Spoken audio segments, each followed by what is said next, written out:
All right. Ladies and gentlemen, we're going to get started. If we could close the door back there, make sure everybody's in. I've got some news here I want to report. First of all, if you look at our agenda, we've got a slight change. We are not going to vote today on House Bill 290. Okay. That bill is still being worked on by the sponsor of the bill. And so we're probably going to have, just to give everybody a heads up, we're going to have a called meeting on Monday, very likely, to take up that bill and any others, including two that we're going to hear today. And so today's focus, as everyone here, all of our members are aware, my policy here really is that every bill we vote on should first be heard and allow time to learn, to educate, to ask questions. I'm not a big fan of voting on bills the day we hear them. And so today we have two new measures, one that we have postponed a couple of times due to the length of discussion that has taken place on House Bill 290. And that is Chairman Todd Jones's bill, House Bill 261. We are going to educate ourselves on that bill right now. Chairman Jones, if you will come and present House Bill 260 to our members. 261, I apologize.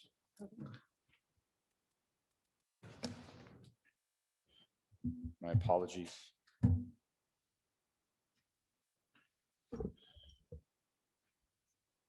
All right, this may be the most famous or infamous 81-line bill in the last 2 to 3 years. So for those of you who have been along for the ride, let's just go on that ride just a little bit longer. For those of you who have not been along for the ride, I'd love to be able to give you just a little bit of color behind the bill. Not to get too kumbaya, but I got to believe that when each of you set about running for public office, one of the things that you wanted to do was the cliche, make a difference. Every time you either look toward the Gold Dome or every time you look to DC, I'm sure you asked yourself, why don't they? And then fill in the blank. I'm sure you had all these ideas in your mind. I'm sure you thought, you know what, if I get there, I'm going to be able to make a real difference. Well, I'm no different than you. In my mind, our role is actually pretty simple. Our role is to try to build an aspirational world for our citizens, something that each one of our citizens can say, I want to be part of something bigger than who I am. I want to be part of a movement that will fundamentally change the lives of 10.5 million Georgians. Now, for some of us, that passion is around education, which I share that passion. For some of us, it's around public safety. For some of us, it's around healthcare. Each one of us has probably that one trigger that kind of moves the needle more than anything else. Healthcare and education are two of those places for me, because for so long, if you look out, they both have so many similarities in terms of their challenges. They have similarities in terms of geographic access. They have similarities in terms of potential budget and sometimes true budget need. They have similarities in terms of, I'll just say, where you sit in the socioeconomic ladder, what your ability is to take advantage of different resources. So it was about 2 years ago, the speaker had named the special committee on the access to quality healthcare. And we're in this room, and I'm on that committee. And there was a tremendous amount of, I'll say, testimony being given by a myriad of different healthcare providers, hospitals, clinics, physicians, you name it. Consistently, we heard of all the challenges that healthcare has in Georgia. So we were asked, can you think of a way to possibly address this that isn't necessarily the status quo? Because the status quo is effectively, let's go ahead and hit the tax of about 3%. I'm going to be rounding here, guys. And then we're going to move that money into Atlanta, and then we're going to distribute out from there. For those of you who don't know, every hospital, profit and for-profit, has a requirement in terms of indigent care, charitable care, and things like that. But ultimately, the question came down to, is there a better way? Now, I'm not suggesting that my way is the only way, but right now it's the way that's on the table in terms of for us to consider. So I kept saying to myself, what is it that we want to accomplish? We want to accomplish first and foremost access. But in order to provide access, we also need to provide resources, and that's code for cash. We need to determine, is there a way across the 159 counties to be able to deliver to those who need it most, to those who do not have private health insurance, to those that do not have access to literally, I walk out my door and I'm pretty sure I have 50 specialists within 5 miles of me. We don't have that across our state. So an idea came to me. In the mid-2000s, I was part of the beginning of the cap and trade program in the EU. Now, there's a lot of positive and negative connotation about cap and trade. We're going to put that to the side, but I can tell you this one thing. Nearly living in Europe for just about 3 to 4 years, I know that it caused a tremendous amount of focus in terms of how those covered entities moved around, how they were going to get below the cap. And if you don't know what I'm talking about, they were basically capped emissions. So if you think about a traditional plant emitting, emissions, smoke out in terms of what's going out, what could we do there? It's transportation, it's chemicals, it's concrete, it's agriculture, et cetera. But what I also saw was an amazing amount of innovation. I saw the Nordic countries, for instance, who, as you can probably imagine, depended on hydro a lot because, well, there's a lot of water up there.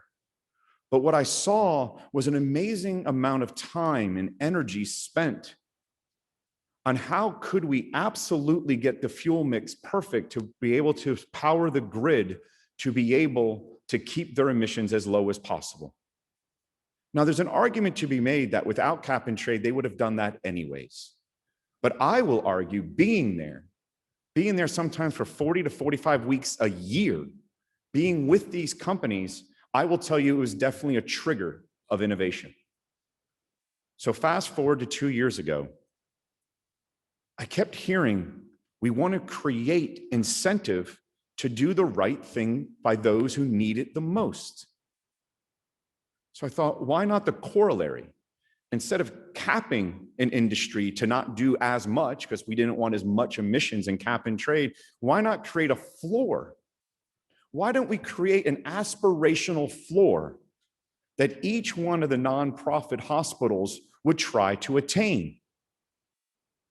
A floor, as we calling it, indigent and charitable care, so that they would be able to report back to us, we either made the floor, we came under the floor, or came over the floor. But the natural question is this: what's the incentive to get above the floor? What's the incentive to do more? What's the incentive to innovate?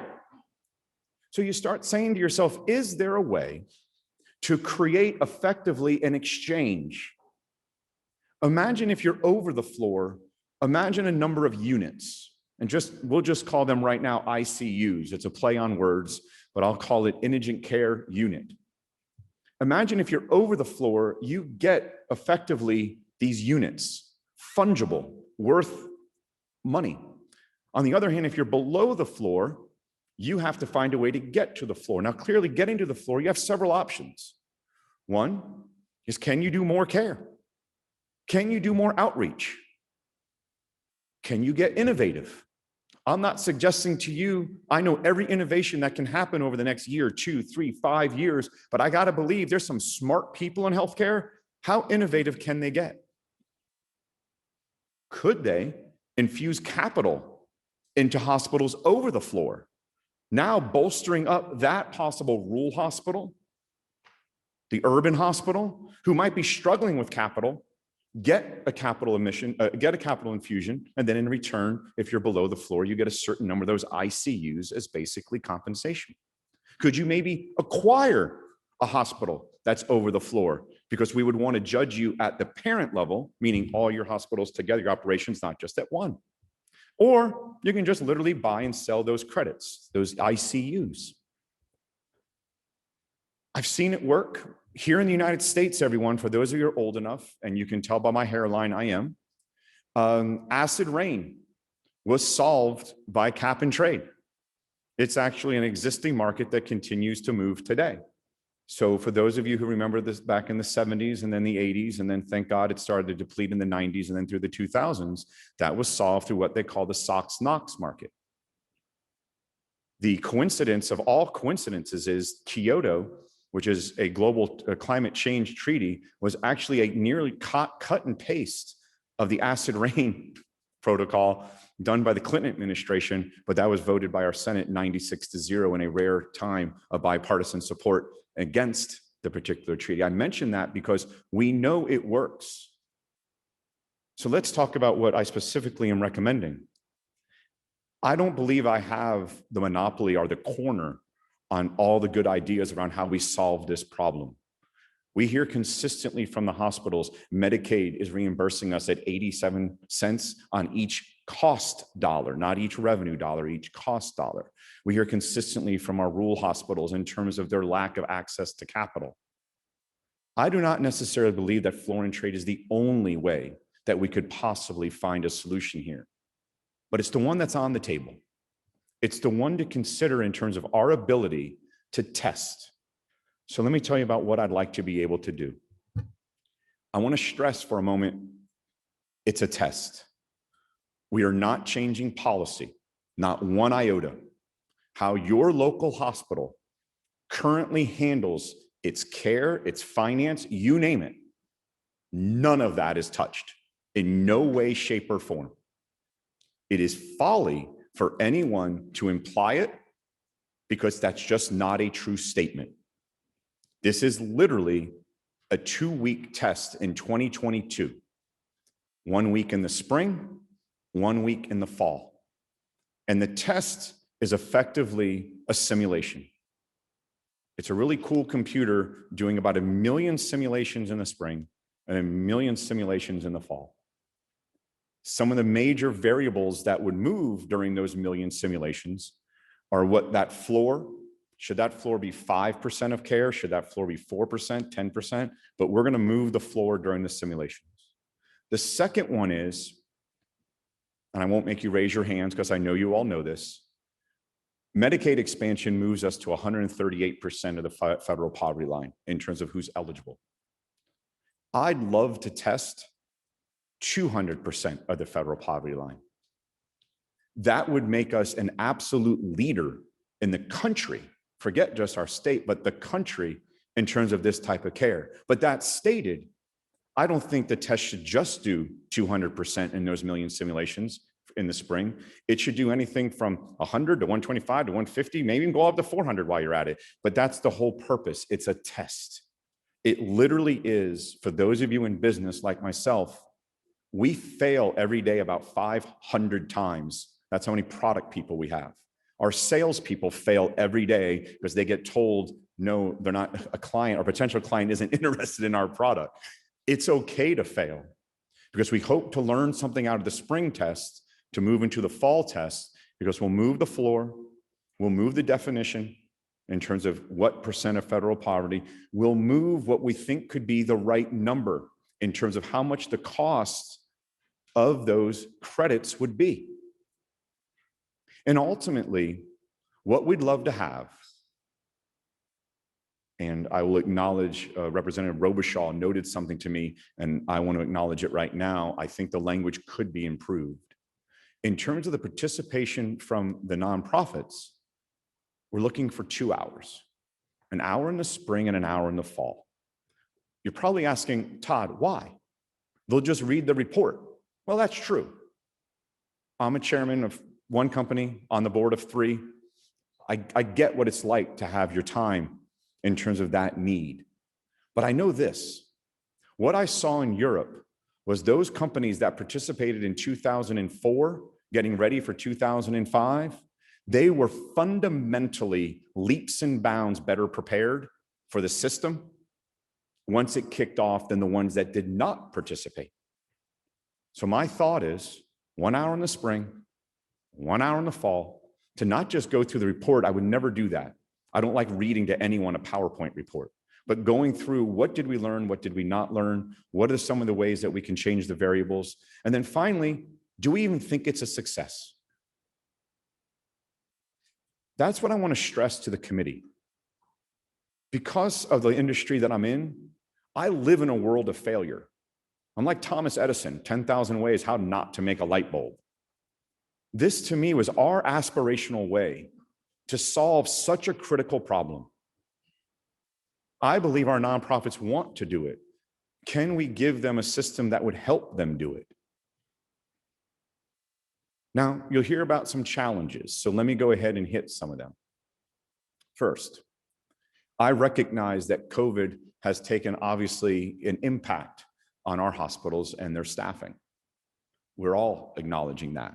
So we moved it, you'll see in the bill, it's in 2022 this occurs. That's my way of knocking on wood. We have this in the rearview mirror, but that was basically a relief there. But we do know that there are still some hospitals that may struggle with their IT department to be able to clear the data into the test. We have gone ahead and we've arranged through in-kind contributions that we have IT professionals to help them.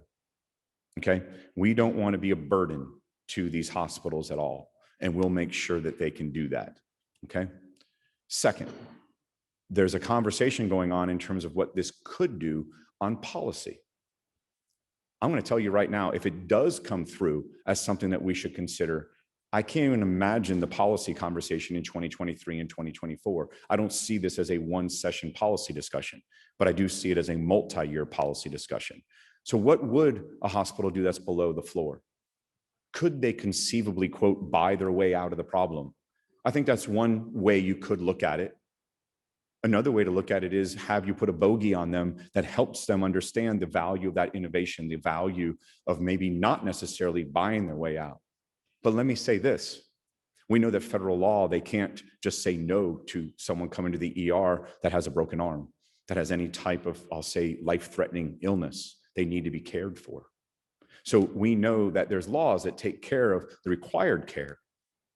But if there's extra and beyond care, if for some unknown reason they don't want to do that, well, that's a policy argument that we should all have in 23 and 24, but it's one that won't be answered by this bill, nor by the test. The test is assuming that all nonprofits are covered and only nonprofits, and you don't have the sub in front of you, I apologize for that, but healthcare facility definition was changed back to last year's sub, and nonprofit is now in that, and I'll make sure that the committee gets it, so you know that in fact this was intended for nonprofit. So I'll wrap it up, Mr. Chairman. I apologize for the time, but in the end, we really have a choice here. And I would argue it's a choice that I hope you see as one that, you know what, it has a little hair on it. You may be getting conversations on the third floor in terms of what the challenges are. But ultimately ask yourself this: wouldn't it be great if every major policy move we made came with a test, came with an alpha, came with a beta? We have that chance here. We have a chance to see, could Georgia be the leader in indigent and charitable care, instead of, I would argue, someone who's somewhere in the middle of the pack? I believe our hearts are there. I believe our souls are there. I can't believe, no matter where you are on the political spectrum, that when you signed up to be on the ballot, that you didn't want to impact in some way, shape, or form the populace. Healthcare, education, these are the two areas that frankly impact every one of our citizens. Let's take the shot. Let's take the crack and see, would it work? If we can, great. And if it doesn't, I'll be the first to say we failed, because trust me, at my company, we fail every day. So to us, it's not a badge of dishonor. It's actually a badge of honor, because now we've figured out a way not to do it, and we'll come back and we'll figure out a way to do it. That's all my comments right now, Mr. Chairman. So thank you so much. Thank you, Chairman Jones. And we have some questions here from our members. We'll begin with Representative Robichaud. Thank you, Chairman. Representative Todd, a couple of questions, and again, don't have the substitutes, so some of my questions might be mute, not understanding. Can you explain to me on line between 16 and 17, and then on line 24, under the charitable care credit by definition, you're calculating that at, I guess that's the top 150% of Medicaid allowable expenses versus when we get to the charity care income threshold, the maximum there is a 200%. Understand, I think I just heard in your explanation, you're going to vary that. Are those your tops, or would you explain to us why those were not consistent from your perspective? Sure, that's a great question. To be completely frank with you, I think David Tatum from CHOA would actually be able to answer 16 and 17 better, but I think I'm going to do the best I can. And then I would ask for you to speak to Mr. Tatum afterwards. But in terms of what we wanted to be able to do was normalize. I can't speak for Northside, for Scythe, and I can't speak for Piedmont, and I can't speak for Emory, but I do know this: the appendicitis isn't the exact same price at each one of those three. And I know there's 100 different reasons for that, so I'm not saying that as a negative. So what we wanted to do was normalize, and the normalization that we agreed to do was 150%. So that was basically in terms of us determining what the cost was so that we could determine the overall amount of, I'm going to say, charitable and indigent care in Georgia is, and I'm making up a number right now, $5 billion. But we couldn't do that until we normalized that number, because we can't take the retail price from each one of the nonprofits. Well, I guess we'll have a discussion on that, because what I read it as 150% of the Medicaid allowable costs, and those Medicaid allowable costs are set. It's not what the facility charges, it's what the maximum amount based on Medicaid reimbursement levels. But No, and that's right. That's what I'm saying. We're going to take, I'll use appendicitis. Forgive me for being a bit pedantic here. Appendicitis at all three would typically be a different, I'll say, price. But to your point, the Medicaid, hold on, the Medicaid allowable cost, let's assume for a moment, is $1,000. Again, I'm just making that up. We're going to go ahead and put into the model that for all appendicitis, it's $1,500. okay. So that way, that allows us to be able to determine the overall amount of of indigent and charitable care. And can I ask you a couple more questions? Yeah, can I answer the 23 and 24 for you? Yeah. that'd be Yeah, great. so 23 and 24 is exactly, you're spot on. We want to see how amazing would it be if it turns out to be correct that we could go beyond the 138. If we can, let's see if we can get to 200. But we're going to go ahead and move the variables as much as we can to see what number actually could work. And again, we're not assuming it, we're just going to see. But you are right, we'll start at 2. And then my next question is pertaining to lines number 26 through 29. In that, and again, in your presentation, you continue to mention hospitals, and I appreciate that they are one of the larger. But if I read that, it states that a healthcare facility, and again, we don't have the new version, nonprofit versus for-profit, but it says that it's as defined by the code, requiring those that require a certificate of need, including freestanding ambulatory centers, surgical centers, and imaging centers, and those whether or not they are exempt from obtaining a certificate of need under this chapter. So that's much more expansive than just hospitals, correct? You are correct, and my apologies. I was using a generic phrase of hospitals. I should have been saying healthcare providers. In the sub, you'll see that we expressly put nonprofit in there. So that would be the roll up. So for instance, my hospital is Northside for Scythe. They have surgical centers, for instance. So that would roll up underneath Northside. But not, I was asked in the hallway today, forgive me, I don't remember who asked, but someone asked me, would a privately owned surgical center roll into this system? And the answer is no. Why not? Because it's privately owned and they're already paying taxes. Okay, so we're not going to calculate that, whether or not they're paying taxes that would equate to the amount of indigent care they could possibly No, be we're just going to providing? hit the nonprofits in terms of this particular system. Okay. Representative Allen. Okay, I think I'm on now. Thank you, Mr. Chairman. And Todd, thank you for bringing this again. I know we've talked about it over the last couple of years. So some of these may be repetitive from last time, but I want to focus on process and level of effort, because I think that's where my concerns are. And I know you said, to clarify, you look at it about 2 hours of total time for the hospitals to participate in the simulation. Lines 74 through 77 outline that there's $1,000 penalty per facility that doesn't participate in those 2 hours. And I think you're underestimating the 2 hours only because there's also a level of effort in scrubbing and preparing the data to send to the entity that's going to run the simulation. Is that taken into account? And are you able to explain exactly what data you'll be Yeah. needing to get from the Yes. facility? So I think you make a great point in terms of the clarification. I think I conflated two things in terms of the participation in, I'll say the simulations versus the preparation for the simulation. So on the preparation for the simulation, and again, I do not pretend to know every backend database inside of the state. So I'm going to assume that most of them sit on what's called some type of SQL backend, so a relational database. We're going to basically ask for effectively a call where we are scrubbing out the identifier, which is typically, first, last name, social security number, things like that. And then we'll just get that dump of the database just into an FTP site. So that's really quirky, techie language for saying it's a I'm following. database dump.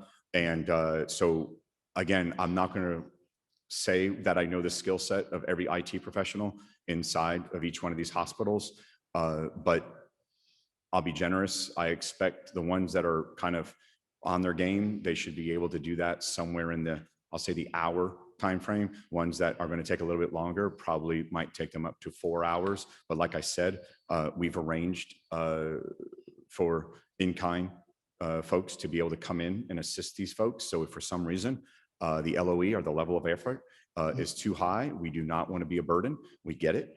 We just want to be able to pick up the claims level data all the way through so that we would be able to do, I'll say, the most transparent, but most complete simulation. So the other part of that, the concern I have on the process is for data security. Sure. We don't know the firm that's going to be doing it. We don't know if they're a covered entity. Do they have a BAA in place? What are the security methods? Because it's, Yeah. I think you may be underestimating the ease of getting this data out of systems that are very complex and have disparate systems, to be able to dump this data and to be able to scrub it and make sure that there's no vulnerability of someone's information being out there with an organization that we don't have any type of agreements with or know who they are or any of that is of concern as someone that's in healthcare. And it's very alarming to think about giving all that data over for a simulation. So could I respond to Yeah. that? Yeah. So I don't want to speak for the department. I will hope. I've never read their data security policies and their data privacy policies. I'm going to assume they're of the highest level. I do not know if they follow GDPR, CCPA. I don't know if they do BBB, Privacy Shield, you name it. But I'm going to assume for the purposes of this simulation that we're going to follow every one of those. If for some reason the department does not follow those, I would be shocked. But if they don't, I would insist and hope that they do. In terms of the in-kind contractors, I think that it's reasonable to assume that they would have to, just like any other healthcare outsourced provider in IT. We service a myriad of different healthcare facilities through my company. We have to sign a myriad of different things in terms of physical security, data security, cybersecurity, et cetera. And then on top of that, I know that there are a portion of the departments in the state of Georgia that unfortunately still host physical. I will tell you, it's perplexing to me.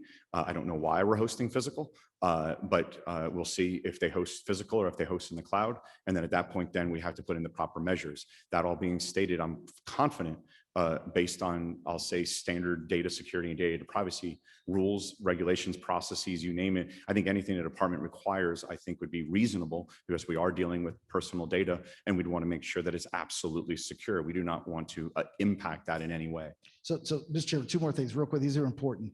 The other one is you keep mentioning the in-kind.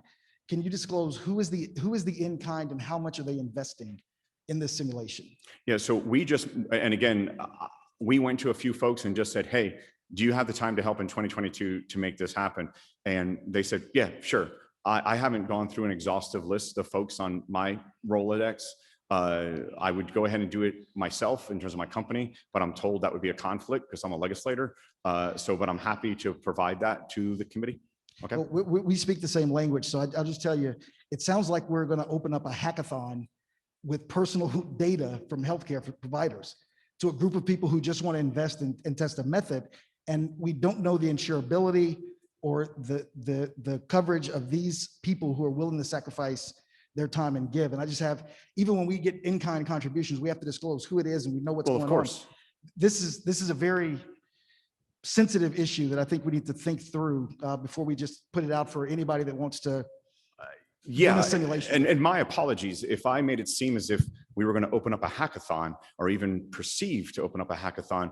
I would hope that my credibility with the body is high enough that in fact was not the intent. But you should be able to list the people that you're talking with. Though. Sure. That's and I think I can do that when I asked them formally. Remember, I asked them informally.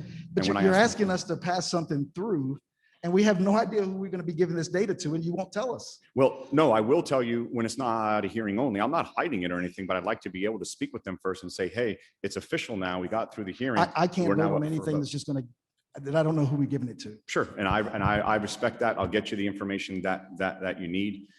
No one is even trying to assume that there's going to be an open season on any of this data. It was my way of trying to be cordial. It was my way of trying to be polite. We heard consistently that there are a few hospitals that are having a challenge and having to furlough some folks in 2021. If that's the case, still in 2022, well, by all means, we want to make sure that we don't place any type of undue burden on them. That being stated, my apologies for not being completely crystal clear. I would never, ever recommend to the department, and remember, it would go through the department. It wouldn't go through me. I'm a legislator. It would go through the department. My recommendations to the department would have to be accepted. I would assume that they have a process, just like all the other companies that we work with, in terms of going through, looking at our SOC 1, looking at our SOC 2, looking at all the credentials of the individuals, and then basically determining, is that an entity capable of helping? If they are, terrific. If they're not, then we have to have further conversations on that. But I just wanted to make sure that you guys knew that I was trying to address an issue that had been brought up in terms of a few of our hospitals. And I know that they're going through challenges, but I would never, and frankly, I hope that my reputation is such that I would never, ever put anyone's data at risk. Our whole job at my for-profit company is data. All we do all day, every day is terabytes of data. So we're very comfortable, and maybe my comfort with it was not portrayed because of the fact that I am so comfortable with it because I do it every day. So my apologies to the representative. Representative McLeod. Thank you, Chairman. And thank you, Representative Jones, for presenting this bill. So let me first start by agreeing with you on the fact that we all come here with passions, and I do hope that the most important passion we have is for service to the people of the state of Georgia and our constituents. And so let me ask you, have you ever heard of the Affordable Care Act? Sure. Okay. Under the Affordable Care Act, there's an expansion of Medicaid. I have, yeah. Okay. And you said this, what you're trying to do is to come up with different ways to make sure that we can help and in healthcare and expand Medicaid to 150, 200, 400%. Well, not Medicaid, but Other things. okay, sure. Can we start by first just expanding Medicaid in the state of Georgia? It's not for me to answer that. To me, like I said last year, that to me is a different policy discussion. I think it's a policy discussion that can continue to be had amongst the body. This is something that to me runs parallel to that policy discussion in terms of, is there a procedure, a process, a system that would allow us to reach that aspirational goal? At the same time, Representative McLeod, I would encourage you to continue down that policy line. I know you're a big advocate Absolutely. of expanding it. I respect that completely. And I would suggest continue to do that. Why this to me is a parallel path. I don't see it the same way, but like I said, I do think that we should be looking at ways to help, but first let's try what we've got. Period. Thank you. Well, I appreciate that. Thank you. Representative Gamble. Chairman, I appreciate your efforts here, and I know that your only goal is to figure out how we can do indigent care better. And so thank you for that, and we share that. I appreciate the conversations that we've been able to have about this. I am a little curious about the department and the cost with the pilot. I would imagine it would be minimal, but still there would be some cost associated with it. I know there could be the possibility of in-kind contribution of services by whomever it may be. But do you foresee there being any type of significant out-of-pocket cost for the department And I guess would that be something we would have to account for in the FY22 or the FY22 supplemental budget, or am I totally off base on that, in that question? I think Representative Gamble, I think you bring up a good point in terms of what would be the effort from the department. That has not been quantified. It's been inquired upon, but not quantified. I think it'd be folly for me to tell you it's zero. That's intellectually, I think, dishonest. At the same time, I think it'd be also folly for me to tell you it's $100 million. I think that's equally intellectually dishonest. I think at the end of the day, it is a low number. I can't quantify for you. We have inquired for it though, so please don't feel like I'm trying to not give you the answer. I just don't want to say something on behalf of the department that I don't have in my possession.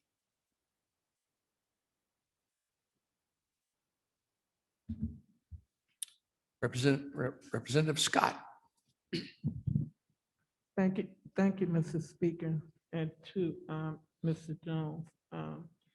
What are people who live in communities where the hospital buys indigent care credits instead of providing indigent care supposed to do to get access to hospital care?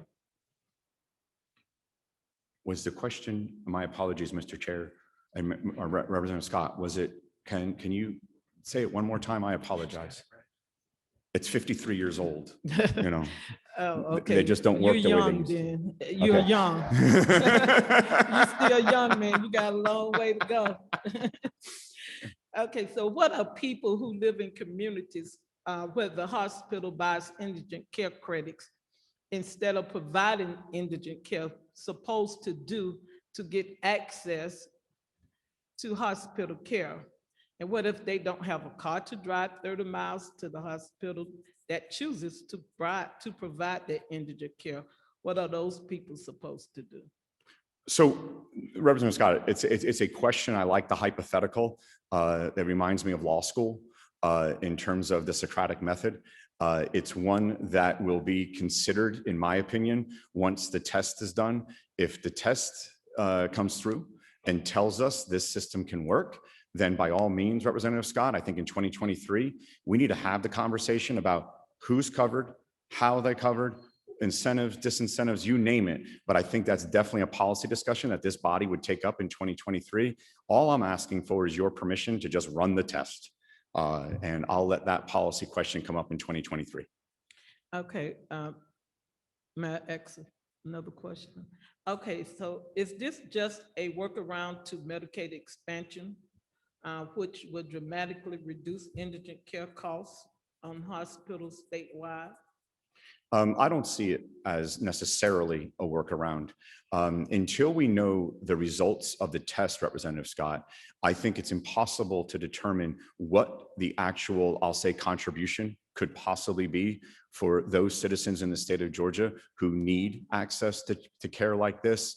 So I think the best answer I can give you is, let's do the test. Let's determine what it does, if anything. Like I said, I fail every day. I fail multiple times a day. Let's see if this one would actually succeed. And if it does, then let's have that question in terms of, is it a replacement? Is it complementary to? I think those are all conversations that, if it's successful, we should definitely have in 2023. Okay, folks, here's what we're going to do. We have 4 members waiting to ask questions, and we actually have several guests here today that want to speak to this measure as well. So I'm going to ask our members to ask your questions. Try to make it succinct, and to the sponsor as well, make it succinct, because we have another very important measure to take up today after this bill. And we're getting close to crossover day, and we want to make sure we're able to educate today so that we can come back Monday and consider any of these measures. Okay, Representative Byrd. Thank you very much. I have to say, obviously, you've worked on this for quite a while. This is new to me. So I get out of your bill right now, it's a pilot program. It's something to do with indigent care. And on the third part, on line 74 through 77, that you would mandate healthcare facilities to participate in this pilot program. And if they did not, it would cost them $1,000. Is that part correct? And maybe we should discuss your bill offline because I really don't know what I'm going to vote on and what I'm listening to right now. Thank you. So Representative Byrd, thank you. You are correct. In order for us to be successful in the pilot, we need all the data, not some of the data. And the reason why, oh, I'm sorry. The data is the claims level data. So hypothetically, there's only 2 hospitals in the state of Georgia. They each had 100 patients each, and they all conveniently only had one problem with them. So we would get 100 claims from one, 100 claims for the other. Clearly, it's not nearly that simple, but it would be, we need that claims level data. We need it for everyone. It doesn't work, meaning the simulation doesn't work if we don't have everybody. It's no different than, I'm going to play a football game with 20, not 22. It doesn't work. In terms of the penalty, it says up to. We wanted to give the discretion to the department in terms of, I'd love to just use a carrot. I was thinking, is there any possible way to give money if you participated instead of take money if you didn't? I tend to be more of a carrot than a stick. But in this case, we couldn't think of something creative that would be a carrot versus a stick. If you have something offline, I'm willing to listen to it from an amendment or a substitute point of view. But yeah, I'm happy to chat with you offline to let you know exactly what it is we're trying to accomplish here. But again, like I said, it's a test. You're welcome. Representative Bazemore. Thank you, Mr. Chair. My colleague, Representative Jones. So my question is the data that is needed to run this test not already in the possession of DCH, since our penalty model for indigent care is based on the amount of care provided yearly? So Representative Bazemore, this is something that has popped up, I'd say, over the last 3 to 5 days, that question. I inquired with the department, as you can probably imagine, because if we had the data, trust me, I would not be on this pedestal, on this dais, not because I don't love you guys, but you have other things to do, as do I. As far as I know, and I'm going to ask again, but you have my word, I have asked, and I've been told we don't have the claims level data. If that's not the case, and you know different, and I mean this sincerely, working together as colleagues, I'd love to know, but I will inquire with the department again, just to double down on that to ensure that in terms of the things we need for the simulation, that the department doesn't already have that. The commissioner was on the study committee, and the commissioner obviously became aware of what it is that we need vis-a-vis the 4 or 5 study committee meetings that we had. So I just want to make sure that you knew that the commissioner was on that study committee. And again, if that claims level data exists, it would be absolutely a pleasant surprise, something that as a businessman you don't always get, but it would definitely be one that I would take. So thank you. The sponsor may have an opportunity that we have DCH speaking to this bill shortly, and you may have an opportunity to ask just that question. All right. Remotely, we have Representative Mitchell. Representative Mitchell, are you there? Yes, can you hear me? Yes. Great. I'm coming at this from a research perspective. I worked in public health research for a long time. And I certainly understand and appreciate the desire to be innovative as well. I understand how simulations work and the evaluation of big data from healthcare in a simulation framework. I've been involved in several analytic teams working on healthcare data where they attempt to both clean and then de-identify that data and then build it into a simulation. In my experience, this problem is non-trivial and takes both time and quite a great deal of resources. As well, simulations at the level of state healthcare data are going to be extremely complex. I'm curious why you choose to design a pilot with full data from all facilities and what your expectations would be for time frame for data turnover and analytics. For example, one project I have been on a team that was working with from just one hospital system took over 2 years to clean and turn over that data. So I'm a little bit curious how this scales and the true financial impact of a pilot like this, because I anticipate it's actually quite large. Okay, well, thank you, Representative Mitchell. Let's first go back to first principles. If the problem is, as was stated 2 years ago in this room, and I do believe it to be the case, and that was the problem by the industry laying out all of our challenges regarding finances around healthcare. If the problem is in fact that large, I ask, is the effort worth? If the problem as defined by the industry isn't as large, then the question becomes, why the testimony 2 years ago? But I do believe it is. I do believe they were being honest, and I do believe they were being forthright, and I appreciate that. If that's the challenge, then the question becomes, challenge that's that complex with that many moving parts require us to be able to look at answers that may take a certain amount of brain power. So I agree with you, Representative Mitchell. Oh, sorry. I agree with you, Representative Mitchell. I think that we are going to have to truly use the brain power that we have access to. I hope not just within the department, but within the body and even within the industry.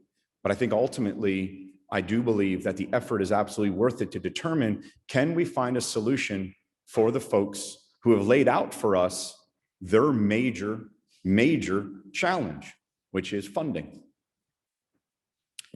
I know we got to go. Representative Nguyen, last member question. Representative Nguyen, and then Mr. Kibler, you'll be on deck. Thank you, Mr. Chair. Representative Jones, I think we're all in agreement here that we do have to find a solution to the large number of Georgians who live without insurance. My question is, under Medicaid expansion, we would automatically have federal funding that could be drawn down that would supplement and support the financial needs that we have. So under a pilot program like yours, we don't know the fiscal cost, but would it have any additional funding, or would the state fully have to pay for it? My apologies, Mr. Chair. Do you know what the question, like, I heard most of Representative Nguyen's question, but. Yeah, Representative Nguyen, can you ask Just the again, question. maybe a shorter version of the question? Sure. Under Medicaid expansion, we do have federal funding that would support Medicaid expansion to offset the fiscal cost. And we know your bill, Representative Jones, would have a fiscal cost to it. So under this program, would we have access to federal funding, or would this be paid for solely by the state? Oh, I apologize. Okay, now I heard it. I think the question is sourcing of that funding. Yeah, Representative Nguyen, several of the representatives from industry have asked me, as a matter of fact, demanded, and I think it's a fair demand on their part. They've asked me to ensure that we do not touch or risk federal funding. So one of the parts of the pilot will be ensuring that not only would the system work, but also the efficacy and the ability to draw down certain federal funds. So we do not want to risk that. So I want to be very clear. No one is even suggesting risking any of the federal money that's currently moving to the state. Thank you, and thank you, Representative Nguyen. Okay, now, again, Mr. Tim Kibler. We will also hear next from Mr. Ethan James, and then I believe remotely, Ms. Brandy Sylvan with the department. Mr. Kibler, thank you for being here, sir. Excuse me, Mr. Chair. Yes, Mr. sir. Chair. No, Either way. Oh, I'm sorry. I have a 3 o'clock that I need to present a bill at. I just want to let you know. that I'm gonna Perfectly be fine. here. I think Okay. at this point, you're free to go. Yes, Okay. sir. Mhm. Thank you. Mr. Kibler. Yes, sir. Please. It makes it a whole lot easier for guys like me to hear when you do. Thank you.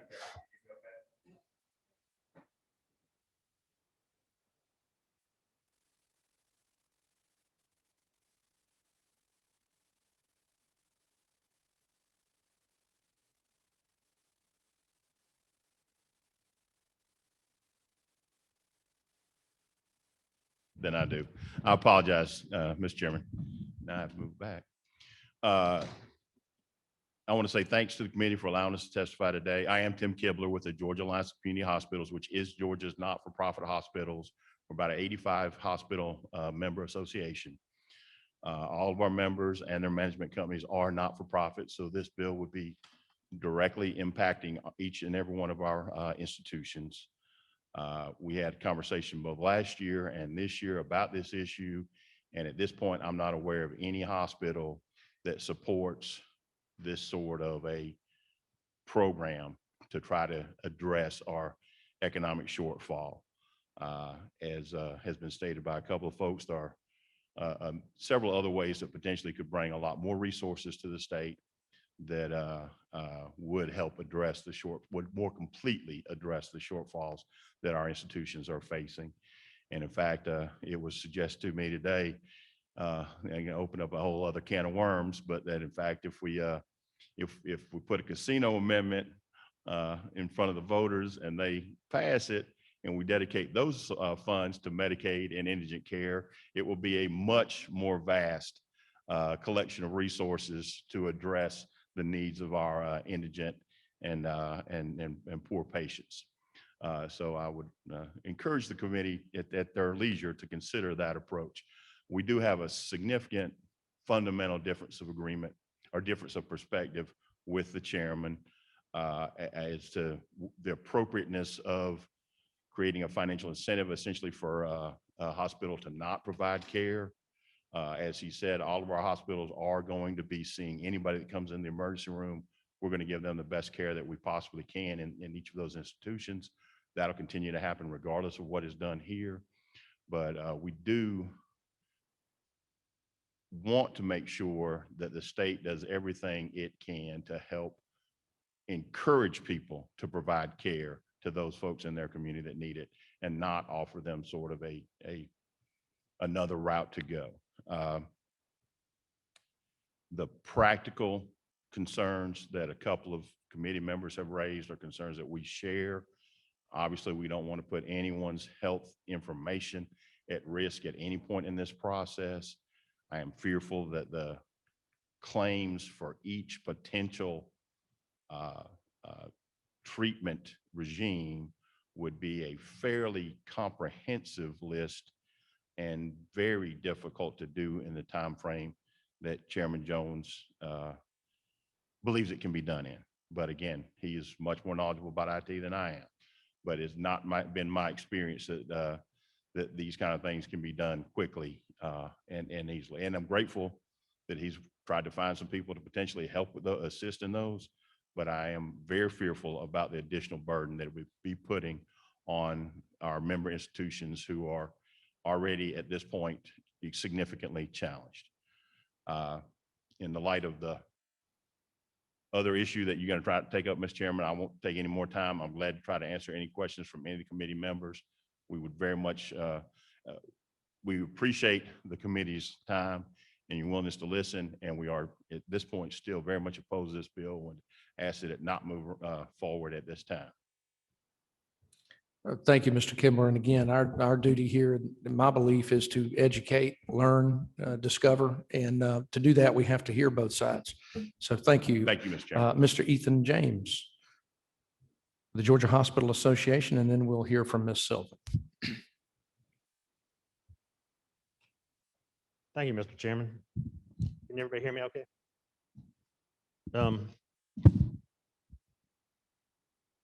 I wanted to take a little bit of time because I don't think that the hospital industry has had enough time to explain them. I'm disappointed that Representative Jones did have to leave because I don't know that he's really heard our feedback on this legislation. And not to disparage Representative Jones, because I know he is a very smart, very learned man. You know, he came to me first, I think almost 3 years ago, wanting to do a study committee on this idea.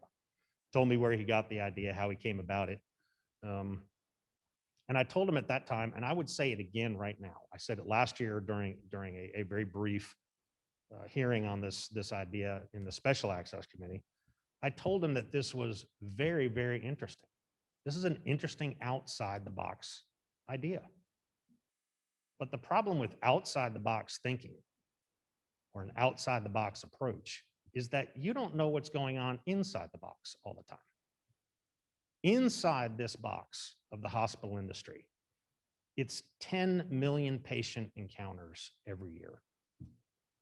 It's 150,000 employees. And Representative Jones mentioned that a few of our hospitals are having some struggles during the pandemic, having to lay off some employees.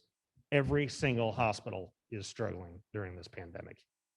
Let me be clear, it's not a few hospitals struggling during the pandemic. Every community, every hospital struggles. He did mention the 10 to 15% Medicare, Medicaid reimbursement shortfalls. That's going on inside the box. I'm glad he recognizes that. But even in spite of those shortfalls, even in spite of all the challenges, we have groundbreaking and life-saving care at every single hospital in Georgia, especially during this pandemic. Life-saving care going on during this pandemic with all the other challenges. Most importantly, we have more than $2 billion in uncompensated care. This legislation, he talked about funding, he talked about the financial resources, the struggles that our hospitals have, especially some of our small rural hospitals have in coming up with capital with those resources. But this legislation does not consider that this is not adding new resources to anybody. This is just moving resources around the system, moving it around the hospitals. I dare say it's moving deck chairs around in the Titanic, especially because what we have is a Titanic problem. This is an enormous problem, indigent charity care. Again, more than $2 billion annually. Again, when Representative Jones first approached me 3 years ago about this, and we talked about it again, I told him it was very interesting. He said he wanted to do a study committee. He started that study committee. A couple of our hospital members, both for-profit and not-for-profit, were part of that study committee. They met once. He presented his idea. He told them to go back and think about it.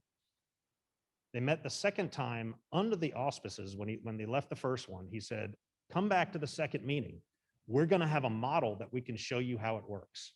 And that's what he continued to sell to me. I'm going to show you how this works. Well, that second meeting came along. They didn't come up with a model. They didn't do anything. But at the end of that, because he wasn't getting the feedback that I think he hoped for, and I'm not trying to speak for Representative Jones, certainly, they never finished that study committee. They disbanded, never met a third time, never produced a study committee report. I say that because I think Representative Jones is not looking for the hospital feedback on this. And this is something that I continue to plead with policymakers. We are here as good partners to help you. You've seen it during the pandemic. Hospitals are partnering with the state to solve problems. We want to do these things with you. We don't want them done to us. We want them done with us. Include us in the process. Ask for our feedback. But to, I think, Mr. Kibler's point, not a single hospital supports this. Not a single hospital has given feedback saying, this is a good idea. We should try this. We have nothing else going on. We need to participate in this game, this simulation. But hospitals are also kind of doing this already. The state has this program through the ICTF, the Indigent Care Trust Fund. There is a charity care threshold of 3%. Every hospital must do that. In fact, most healthcare facilities, even private, for-profit ambulatory surgery centers, have to meet that indigent charity care level. Sorry, Mr. Chairman, I thought you were beckoning to me. Thank you. No, They have to meet this continue, in- Mr. James. I was just waving to Yeah. the chair lady, letting her know we're getting there. We're pretty close. Go ahead. The indigent charity care level exists, and hospitals, if they don't do it, they pay a fine to the state. The good thing about that, the very rare instances that even an AmSurge facility may not meet that, is that it goes through the Indigent Charity Care Trust Fund. It draws down federal matching dollars. This is important. This bill no longer speaks to how that would be done. Past iterations did indicate that this would take place, the exchange would take place through the Indigent Charity Care Trust Fund. That can't work. And I'm glad that this does not use that as a mechanism for this exchange any longer, because certain private not-for-profit hospitals wouldn't be able to do it that way because it would violate anti-kickback statutes. Regardless, this new concept would be a burden on our hospitals, especially because, as I mentioned, there is existing 3% charity care floor that the department does enforce. The department already has this data. It is fully available to Representative Jones. I don't know about his conversation with Commissioner Berry, but that data is available. I wonder why Representative Jones, and I've suggested this to him for 3 years in a row, get access to that data from the department. You twist the knobs and pull the levers. You figure out how you think it's going to work. don't burden us to try to interpret how you hope it's going to work, because we still haven't seen a model. We still haven't seen exactly how he's going to run this program. And I thank Representative Allen for his mentioning the security concerns. I think that's something I hadn't thought about, but it's a very salient point. Again, this doesn't do anything to solve the uninsured crisis, but what it does do is, I think it's very sad that I almost feel that this commoditizes poor patients. These are people we treat, human beings with real suffering, real problems, illnesses, and injuries. They are not credits. I know Representative Jones does not mean to come across that way. I just can't get it out of my mind. The commoditization of poor people, like some sort of stock market for uninsured. In fact, during one of his original iterations that he discussed with me, he actually talked about the credits turning into futures and how they could trade that and all the different stock market mechanisms that could work for this. I can't get that out of my head. I don't have his new sub, but I do have the sub where it's a healthcare facility that would apply to both not-for-profit hospitals and for-profit hospitals. I want to make something clear, and I think this is important for all policymakers to understand. Not-for-profit hospitals, and the Georgia Hospital Association represents almost every hospital in the state. For-profit, not-for-profit, small, medium, large, big systems, critical access hospitals, specialty hospitals, you name it. Not-for-profit hospitals do pay taxes. They pay employment taxes. They pay property taxes and sales taxes on non-clinical supplies and property. They do pay enormous taxes. Likewise, I think it's important to point out, because I think the inference he is making here is that not-for-profit hospitals are the only ones that provide indigent charity care. Let me tell you, my for-profit members provide enormous amounts of indigent charity care. This is a very important point.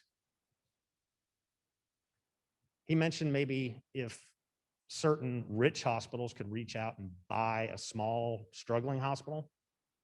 That happens right now. The bigger hospital system recognizes that if a small rural hospital 3 counties away were to close, shut its door because it could no longer withstand the financial losses, the hospital goes away. The patients do not go away. The patients now have to travel 3 counties to come to that bigger hospital, and they get sicker and their injury gets worse, perhaps life-threatening. So that big hospital wants to save that little hospital. Very often, they want to reach out and make sure that that community still has close to home care. We had a legislator who's long retired now, years ago in the other chamber, mentioned to me that there are too many hospitals in Georgia. We have more than 180 hospitals. Said there are too many hospitals in Georgia. Tell me which one we're going to say we don't need you, especially now. Can you imagine having fewer hospitals? We've lost 12 hospitals have closed over the last decade due to financial losses they couldn't withstand any longer. Can you imagine picking out a few more saying, we don't need you during this pandemic? We don't need you when you've had an accident and it's life-threatening and maybe you have to drive another 30 miles to a hospital, or you've had a stroke or a heart attack. We need all these hospitals. And our big hospitals, our for-profit, our not-for-profit, doesn't matter. We want all these hospitals and we want them to sustain. But moving deck chairs around the Titanic is not going to do it. Because, and again, Representative Jones did mention this, there are different reasons that hospitals struggle financially. Yes, it may be uninsured patients in one community, but another community, they may have a large Medicare population that they're not getting full costs in reimbursement for, but low indigent care, and suddenly they're not meeting this new floor of indigent charity care credits that Representative Jones envisions, but they're also having to pay, they're losing money, but they're also having to pay to buy indigent charity care credits, when really it's maybe a Medicare problem.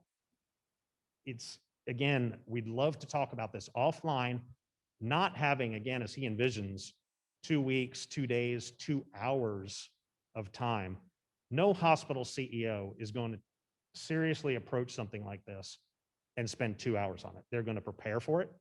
They're going to use all the resources they have available, including their IT, their commercial, their insurance managers, all their staff, and they're going to prepare for this. This is going to make tremendous resources to prepare for this simulation.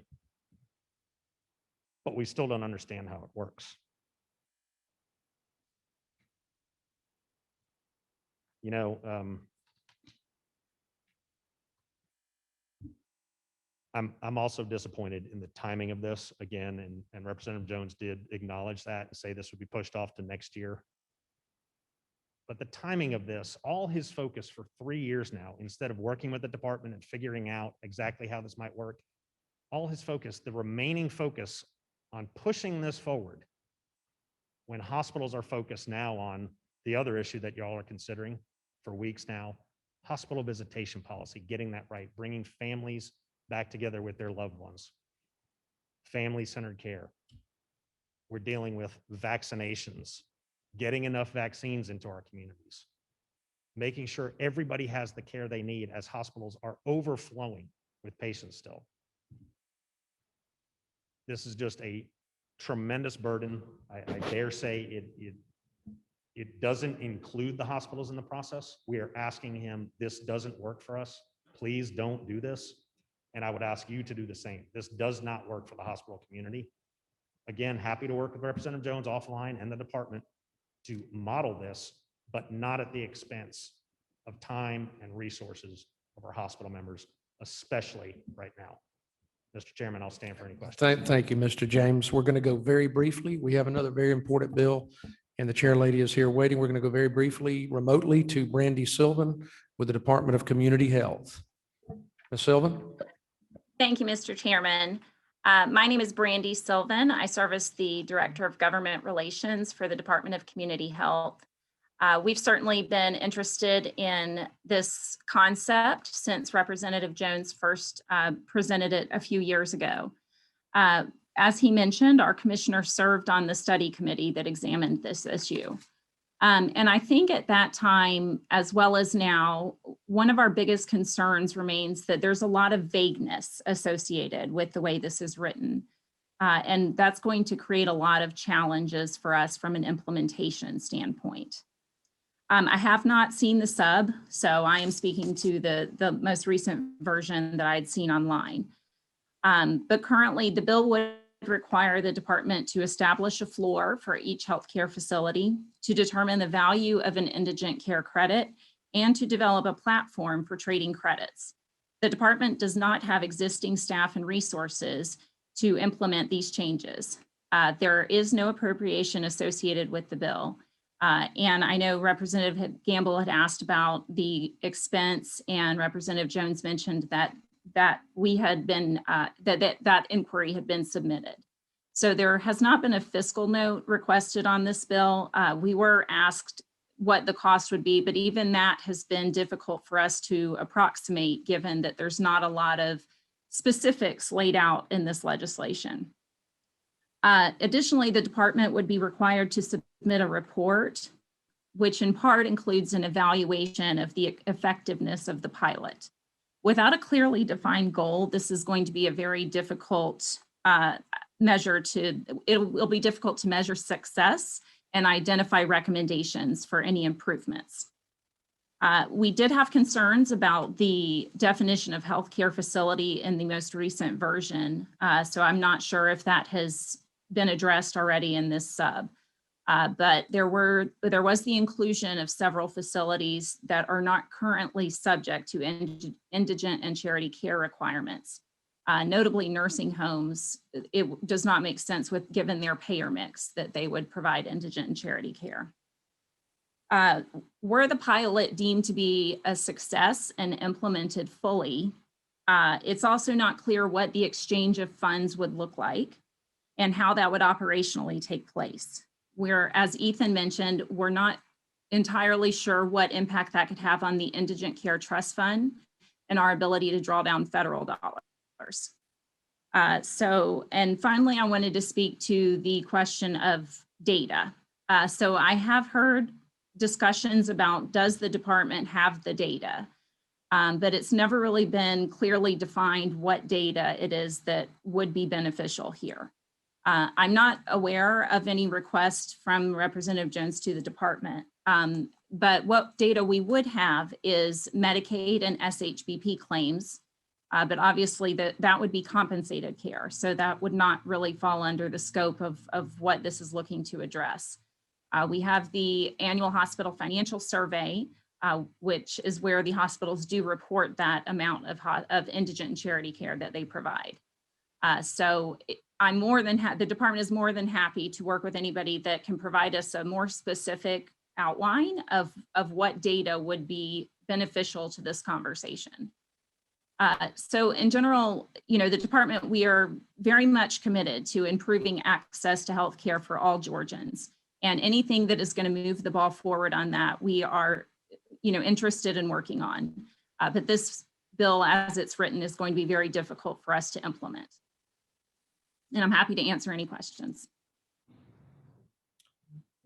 Thank you, Ms. Sylvan. Very helpful. And you answered a question that I had prepared to ask you about the data, as was alluded to earlier. So thank you very much. We are going to move on to the next matter. Thank you so much. I think all of our members have been thoroughly educated today by hearing both sides on Representative Jones' House Bill 261. That is our process here. We study and we learn first, and then we go from there. Chair Lady Cooper will now present House Bill 605. House Bill 605. Chair Lady, right here at the podium.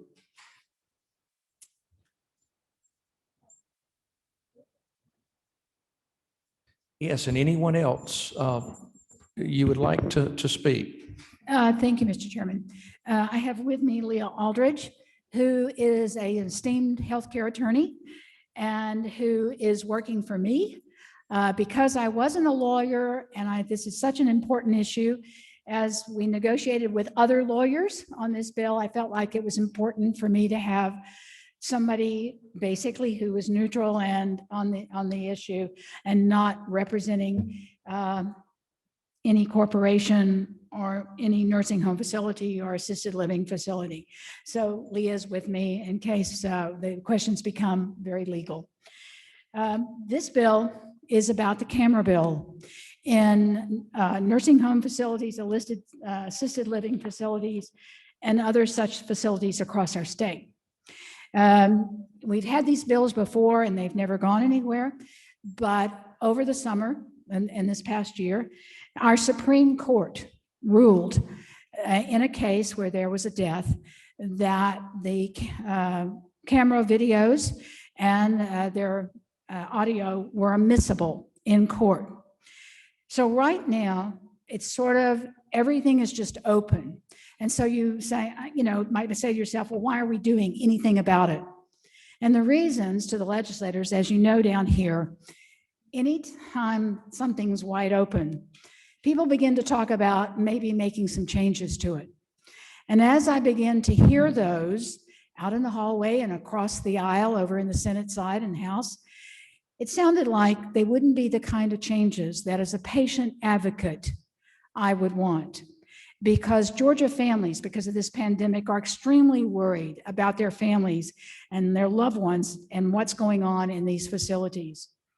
And so I have tried to craft a bill that is very transparent and very open about access to and installing video cameras in residence rooms in order for families to check on their patients and their loved ones.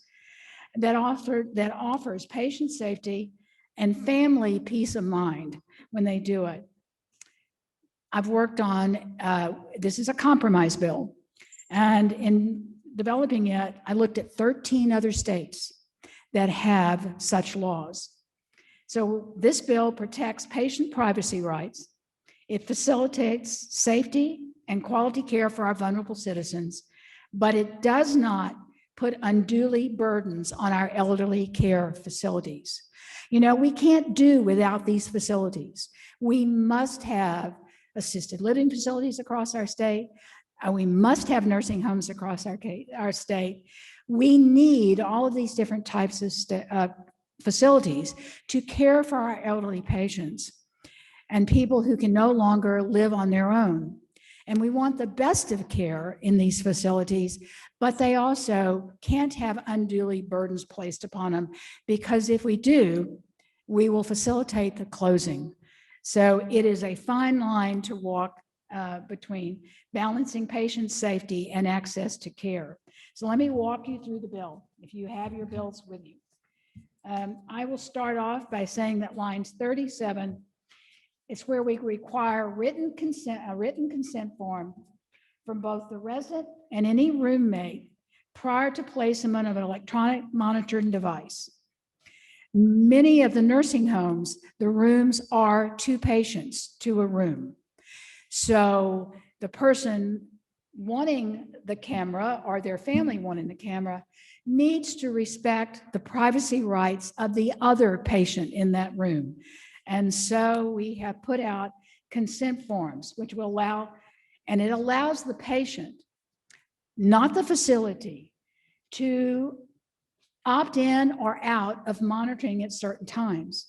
Like the patient that wants the camera, that the camera be on, can say, I want it cut off when I'm bathing, or I want it cut off when my lawyer comes to visit, or my pastor comes to visit.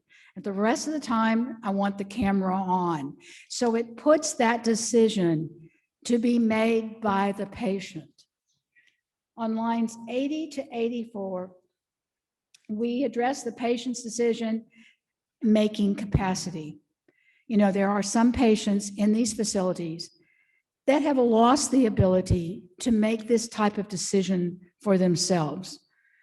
And we give, you know, and set up a pathway where a family member or someone who has been given the power of attorney, and I believe it's called power of the healthcare power of attorney for healthcare, can make that decision.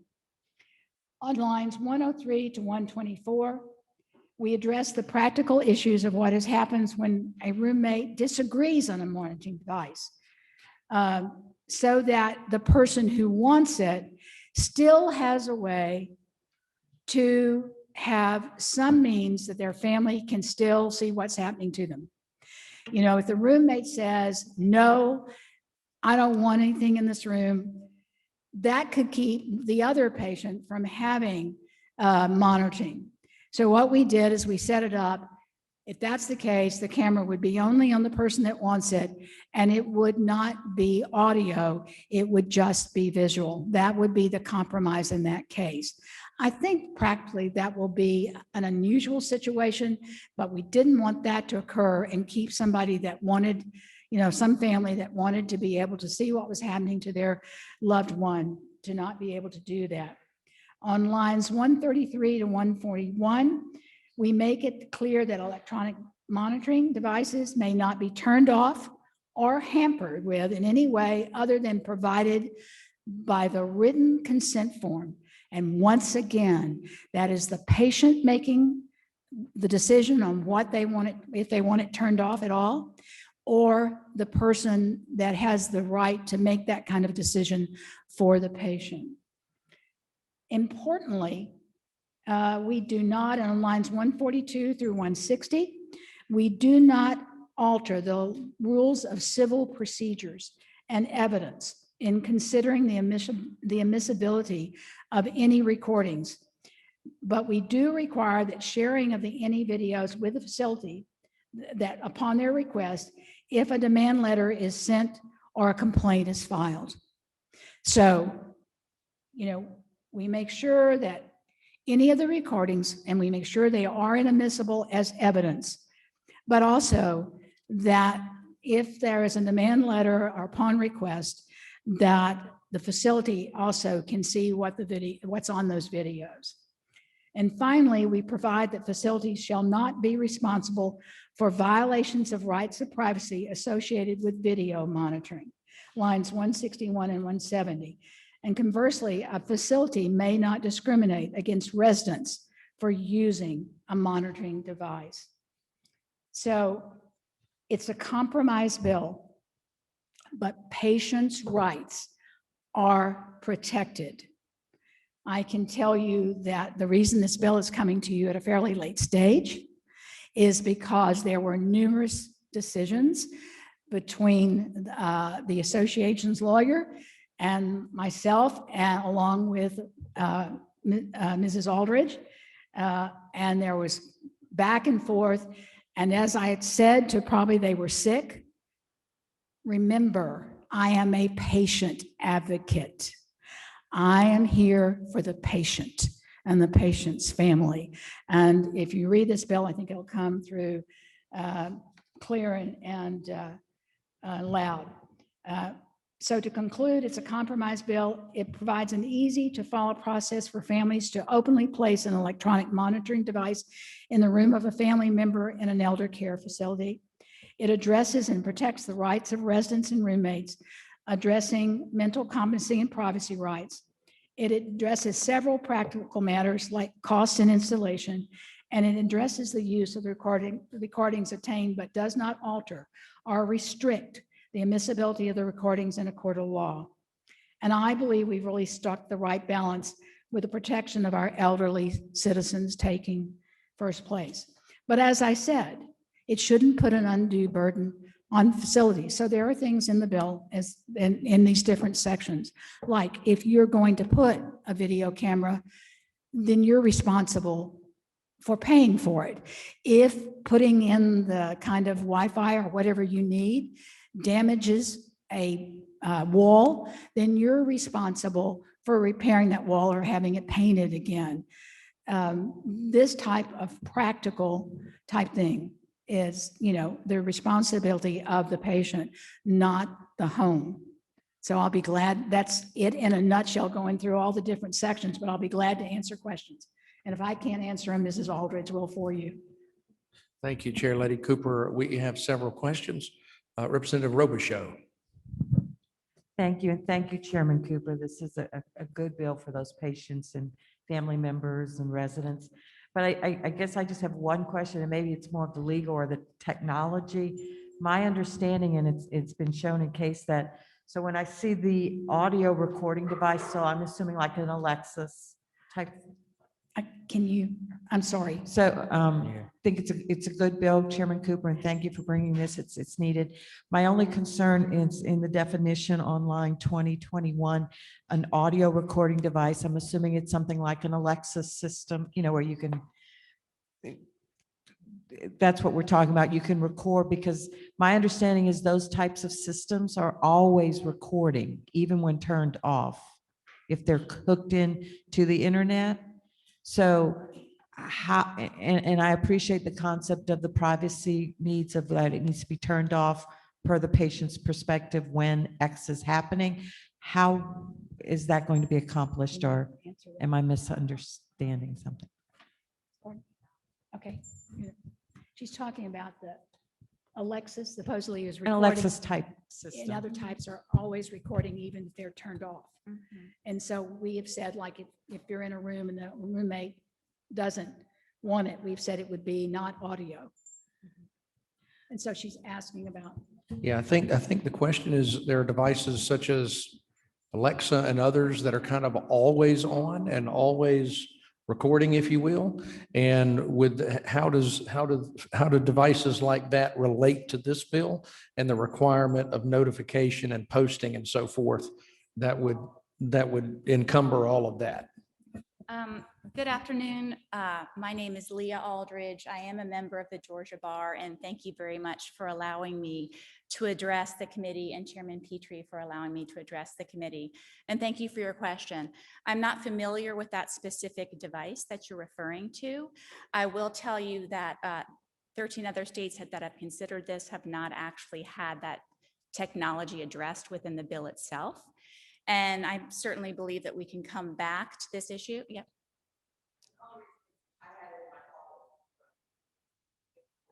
Okay, so I know there's been other circumstances where they've been disconnected, and maybe someone else has something to add to this, but where they've been covered or disconnected, there's two different places in the law that we've addressed this.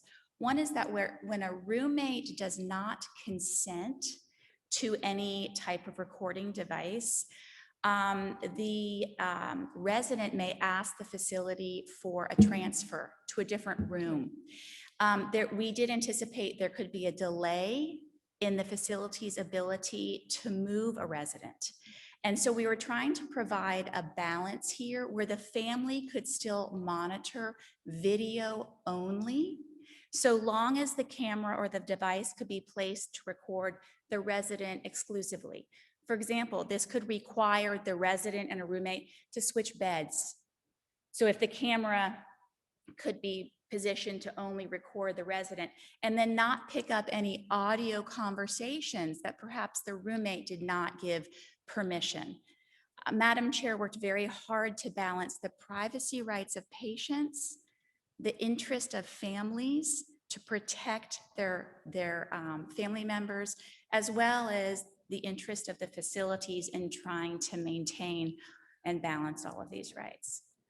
Thank you, Ms. Aldridge. That very good question from Representative Robichaud. Perhaps when we come together, likely on Monday, we can think about devices like Alexa and others in that family. And maybe we can have Ms. Aldridge just investigate that further. Okay, Representative McLeod has a question. Thank you, Chairman. Representative Cooper, I believe I saw this bill last year. I don't know who the author is exactly, but it was a good bill last year, so it's a good bill now. And I want to make sure people understand the crux of this is basically to protect patients from abuse. And with regards to the lawsuit that you're referring to, or several lawsuits, what was the issue that really kind of made you feel more galvanized to bring this bill forward? What was the circumstances of the patient that ended up in court? And I suppose it was the person. It didn't have anything to do with that. It had that, when a bill is open and, there's no parameters set about how it's used or anything, it's always open for somebody to come in and try through a legislator, House or Senate, to put parameters in. And what I was hearing is there was talk about coming with bills that would not have protected patient rights and family rights like this one did. That, maybe they would say, if this and such happens, it's not admissible in court. You can't use the video or the audio in court. So I made sure that that kind of parameter wasn't put on this bill. So that's what motivated me to go forth and put parameters in that were patient-friendly when others were being discussed that might have gone the other way. Okay, I don't have the other bill in front of me, but which sections did you add, made additions to this bill? Because it just seemed a lot like the one that I read last year. Oh, that Demetrius did? I mean, I Yes. didn't read the bill last year, so. Okay, which And section? so, Representative, we have a lot of questions. Representative McLeod, what I can tell you is this, having seen the bill, haven't seen that last year's bill, this is a different version of this bill. The issue that was most a concern before was an issue of privacy, and indeed, our long-term care ombudsman were opposed to the previous measure because of privacy concerns. That is my recollection. I know you've tackled it from a different direction. Okay. The chair lady was not involved at that time, Right. but the previous version that we had Medicaid funds in it, and it had major privacy concerns that were coming from the long-term care ombudsman. And I'm sure we'll hear from them on this measure. right. And Demetrius going has, forward. signed on to this bill. Very good. Okay, Representative LaHood. Okay, thank you, Mr. Chairman. And Representative McLeod, that was a good question you asked. And as a provider myself, I can tell you that one of the things that makes this bill so necessary now, when maybe it wasn't such a priority in the past, is the pandemic has taught us things, and it's taught us that separation from families does matter. It is a big deal. And with the modernization of technology and the advancement of our knowledge now, it just has highlighted the importance of having this virtual connection to families. And also as a provider and as a man with family who has used long-term care services before for family members, I see both sides, and I try to look at this with balanced eyes. And I want to praise Chairman Cooper for working with all the players on this to come up with a balanced bill, and that gives consumers a lot of what they've been asking for, and it also gives providers, some protections in that if the bill becomes overly burdensome to providers, then it's going to be difficult for them to comply and to focus on providing quality care that they're charged to provide. A lot of the people in these long-term care settings are there because their families either are unable, and in some cases unwilling, to provide the services that the long-term care folks are providing. So I think it's a good balanced approach here. It's a good start. And I appreciate Representative Demetrius Douglas in the past, getting the conversation started. That was a big part of where we are today. So thank you. Well, and I Thank will. you. Oh, I'm sorry. sorry. Go No, ahead, Chair Lake. I will tell you that I'm a firm believer in the cameras. And I believe I signed on to Representative Demetrius's bill last time, but wasn't involved in any of the discussions about what happened or where it went after that. So I couldn't answer your question. And thank you, Mr. Chairman, for doing that. But I am a firm believer in the cameras because it's a little bit like the police cameras. When police officers first started wearing, or they were very resistant to use the body cams, but they've become much more familiar with them and the advantage to wear them because they serve two purposes. They catch officers that are overly aggressive in how they police, but they also protect officers when they're accused of something they didn't do. And when you're dealing with elderly patients, I will tell you that if you go to raise an elderly patient up in bed and two providers take a hold on either side of the bed and take a hold of their arm and their hands, and put a hand under their hips to try to lift them up, you can easily have an elderly patient who will have really bad bruises on their arms because their skin is so thin and so fragile, and sometimes it'll even tear and bleed. Was that due to excessive rough care and mishandling? A camera would tell you that. Or did they do everything like they should have had, and it was because the patient was elderly and their skin that way? So I think that, like I say, I'm a big proponent of this, cameras and being able to see what happens. I mean, I will tell you, I have said before, even though I wasn't working on this issue, that when I put my sweet Sophie, before she passed away last summer, my corgi, rescue corgi, in daycare, I could, on my camera sitting on the floor of the house, see what she was doing. And I never did because I trusted them. But if I had wanted to see what kind of care she was getting, I could have looked at it any time while I was here in the chamber. I think families deserve to be able to see our loved ones also. And so I think it's a protective for both the homes and the patients when the bill is written it right. And I have really tried hard to do that. I'm sorry, Mr. Chairman. No, quite all right. We're here to learn. Representative McDonald. Thank you, Mr. Chairman. Madam Chair, my question one, I was going to ask a question about that, or make a statement about the protection of even the institution and the staff, because I think that is so important. As a coroner for Forsyth County for 16 years, I've had the complaints and also investigated some abuse in some nursing homes in our area. And of course, having a camera system would have helped that and expedited that investigation. Even in my own personal business, I have cameras and I've had somebody complain that a piece of jewelry was gone. Of course, I brought the family and showed them the whole visitation, and it was never taken off by an individual. So anyway, my question is, how is the camera system going to work and who controls it? And is it off a Wi-Fi system of the institution? And that I just No, it's in the bill. The patient's responsible for it. If If the institution wanted to provide something, then, they could put a reasonable charge on it, but it's up to the patient, and the facility is not required to, provide this service. But most of these work off a Wi-Fi type system. Where is it going to get enough bandwidth and Wi-Fi? If you've got 120 rooms in a facility and 120 rooms. And they kept telling me, okay, it's starting on line 93, explains how to, the network and connection or the internet, what they do about it, starting with line 93. Okay, I'll read that. I just, I hadn't read the bill, so I'm just kind of thinking out loud from going in nursing homes a lot. Well, I can tell you, I'm not like Representative Robichek, who knows all about, what'd you call it?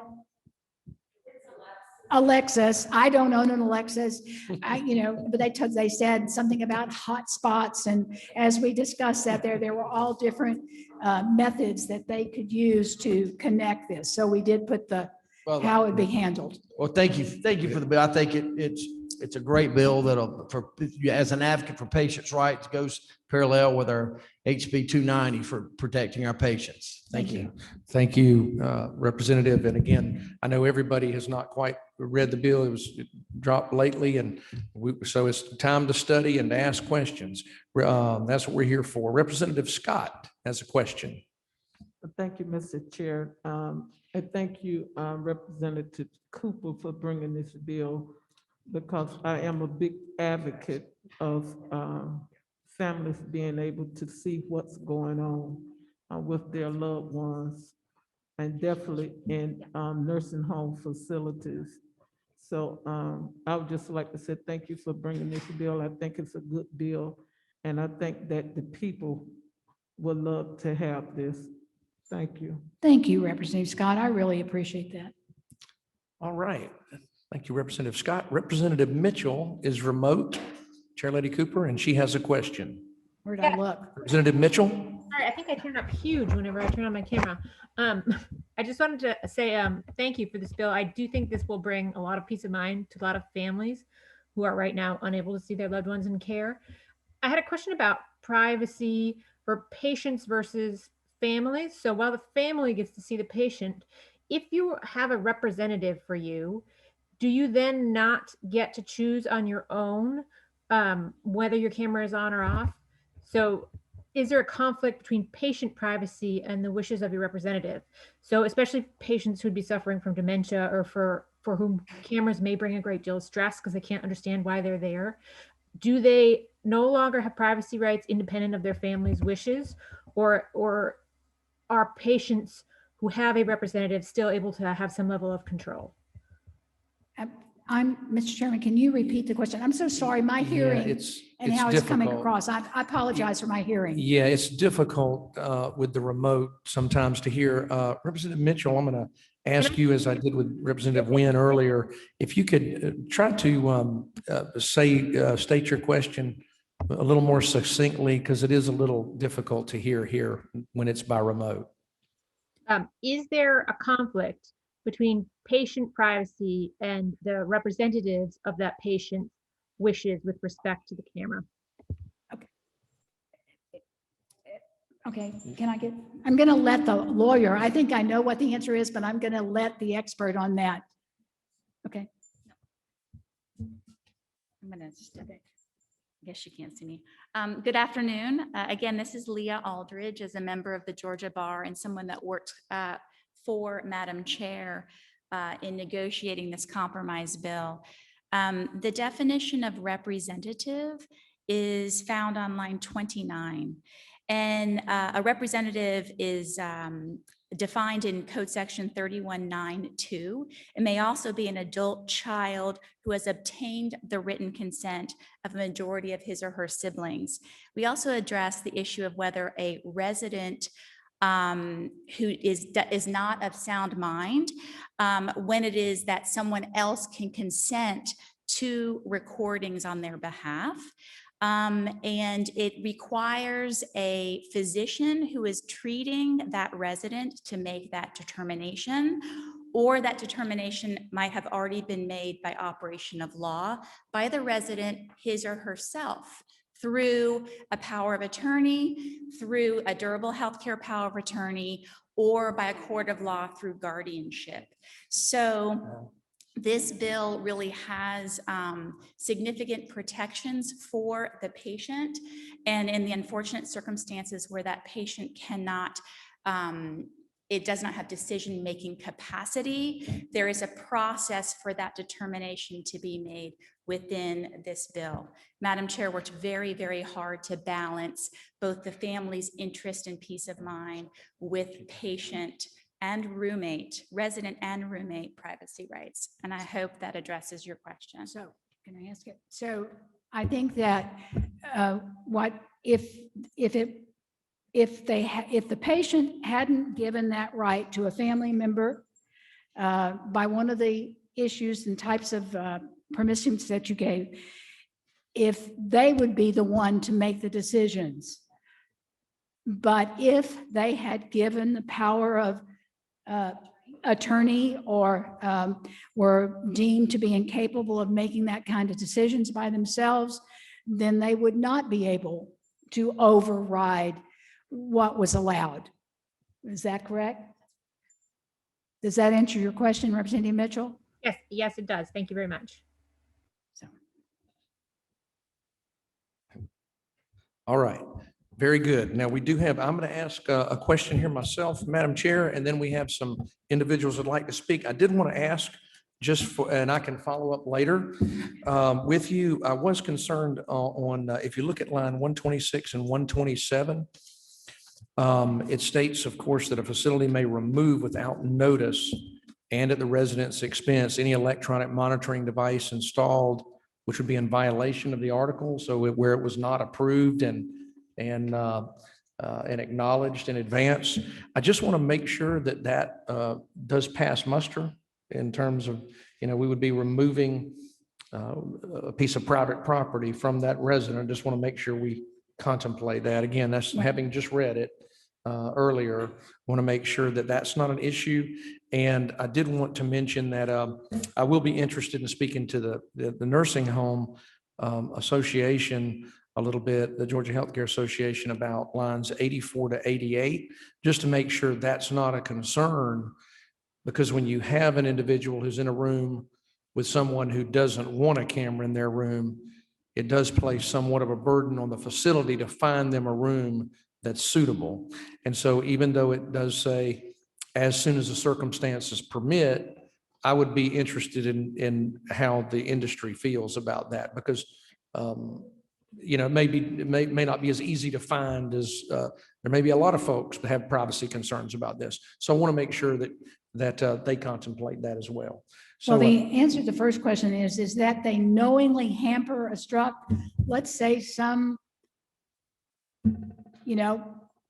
one son or daughter, when the other person that had power of attorney had given permission and came in and, tampered with it, obstructed, whatever, if they couldn't work that out with the family and it was infringing on the other person's rights, then the home would have the right to remove it.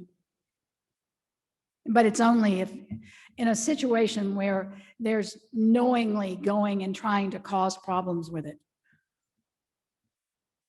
very good. Chair Lady Cooper, I think you've exhausted all of our questions from the committee. Thank you very much. And we are now going to hear from several interested parties. To begin with, Mr. Bauer, Mr. Tom Bauer with Leading Age Georgia. Is he here or is he remote? Okay, he is remote. I'm on Mr. remote, Bauer? Mr. Chairman. Can you all hear me? Yes, sir. Okay, thank you. Proceed. Want to thank Chair Lady Cooper for all the hard work that she has obviously put into this bill.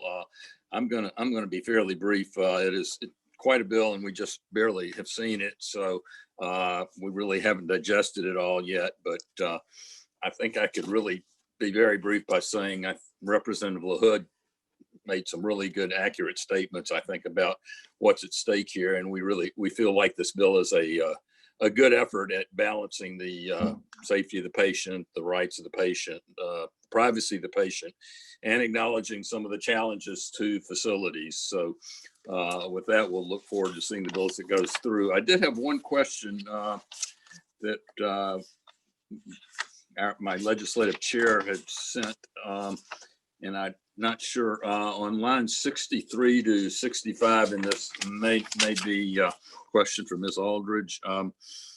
It's about the consent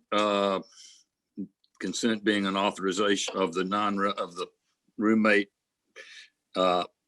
It mentions pursuant to subsection C of 318-146, and I could not find that, so I didn't really know the context of that paragraph.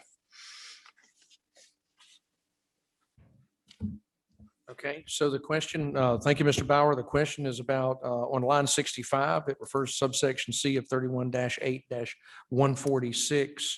Mrs. Aldridge, can you clarify what code section that is and speaks to? Oh, I see it's in the bill now. I got you. I went to the code.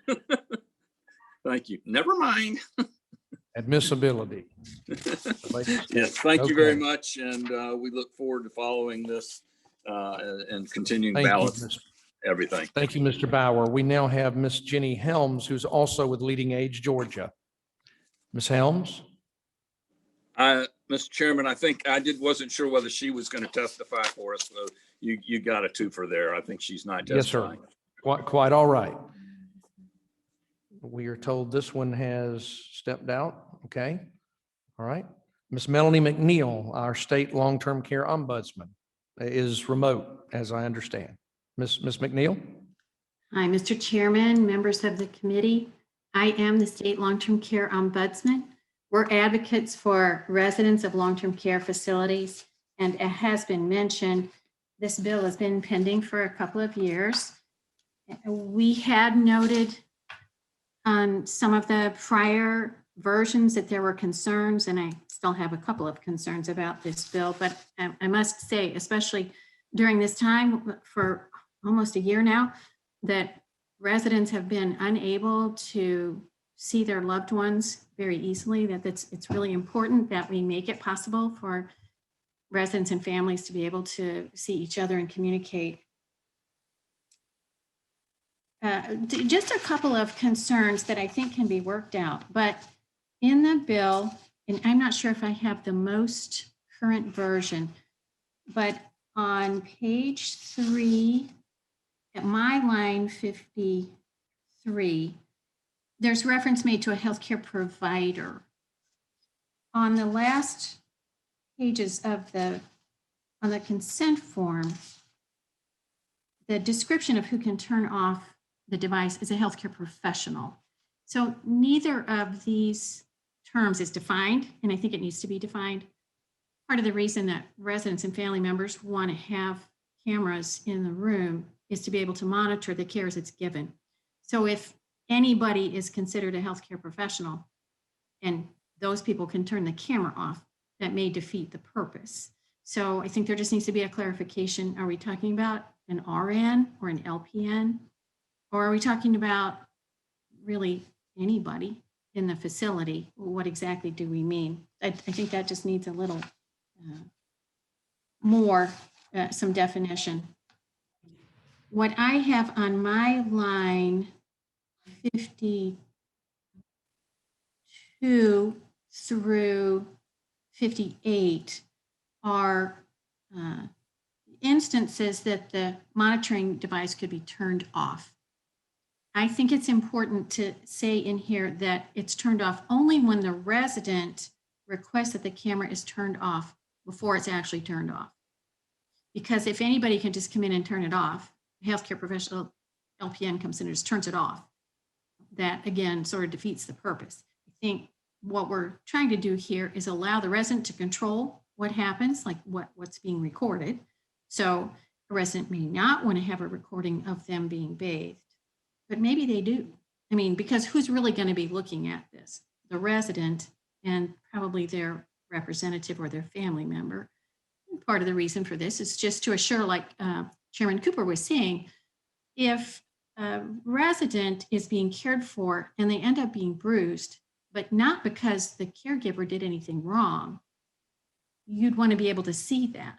And you can't see that if the resident wants that to be filmed, but the healthcare professional, however you want to describe him, just comes in and turns it off.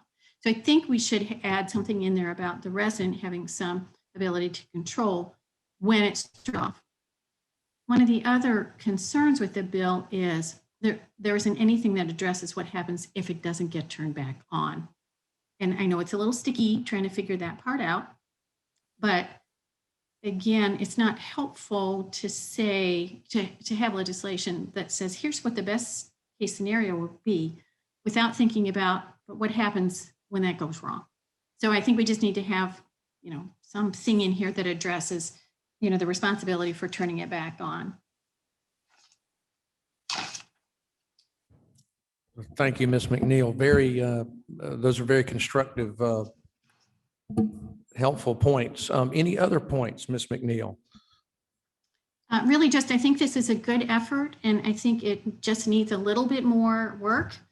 And with that, I think we can move forward with something that will really help families who right now just have no hope of seeing their loved ones in person anytime soon. So yeah, I can work this out. Thank you. Thank you for that. I think Chairman Cooper wants to make a statement to you, Ms. McNeil. Stand by. Right. And if you can call you Melanie, since I know you personally. Absolutely. Okay. And we've worked together on so many elder abuse bills that have passed this legislature with help from all of y'all. She has been a guiding person for us in taking care of the elderly. It does specify on the form that they fill out, Melanie, the patient specifies, and only the patient can decide when it's cut off.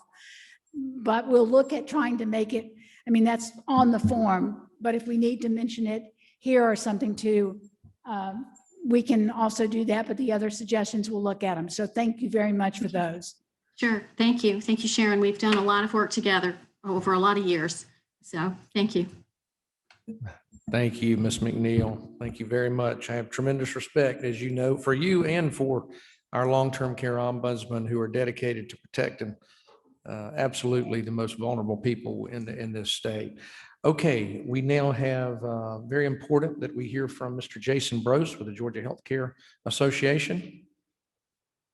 Mr. Brose, let me turn you on back there. You are live. Test, can you hear me? All right, thank you, Mr. Chairman. Thank you, members of the committee. My name is Jason Brose, representing the Georgia Healthcare Association. We represent about 95% of the state's nursing homes in the state. Just wanted to come here and thank Madam Chair, thank Leah for their hard work that they've done on this. It certainly was a compromise effort. She has been a wonderful patient advocate. This is something that has been needed for a while, and we recognize that. We certainly did not get everything we wanted out of this, but this has been a wonderful bill, and we really appreciate her time and to you. And I wanted to briefly mention, you had a question about lines 84.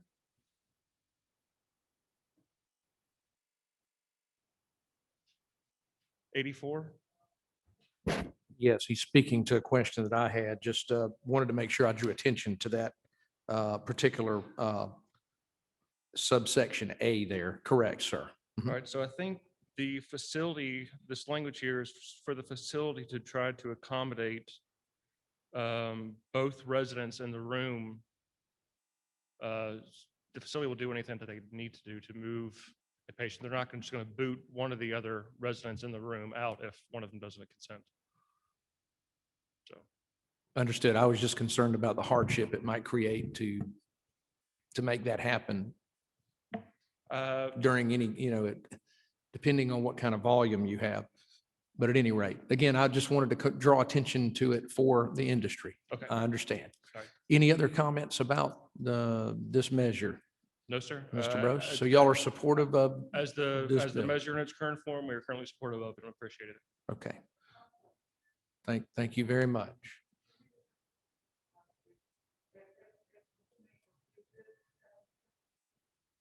The facility will try to accommodate the other resident in the two-person room to move him to. a Representative, different will room. you state your question to me? So everyone on, we have people online that need to hear everything that happens here. So we're going to we have a question from Representative McLeod, and the question is for Mr. Gross, but ask it on your mic. Yes, thank Thank you. you, Chairman. I was just trying to get clarification on what would happen if a roommate refused to have a camera in that room. And you had pointed out, which was really a good valid point, that, would somebody have to be moved? And I think I'll leave you to respond to my inquiry on that. Sure, and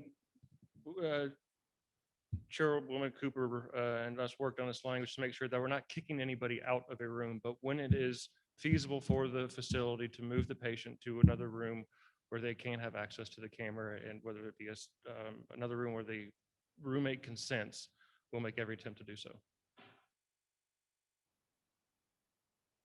Okay, any other questions briefly? We have gone over 2 hours now. Any question for Mr. Gross before he leaves? I think we've heard what we really needed to hear from him, which is that they're supportive of this measure.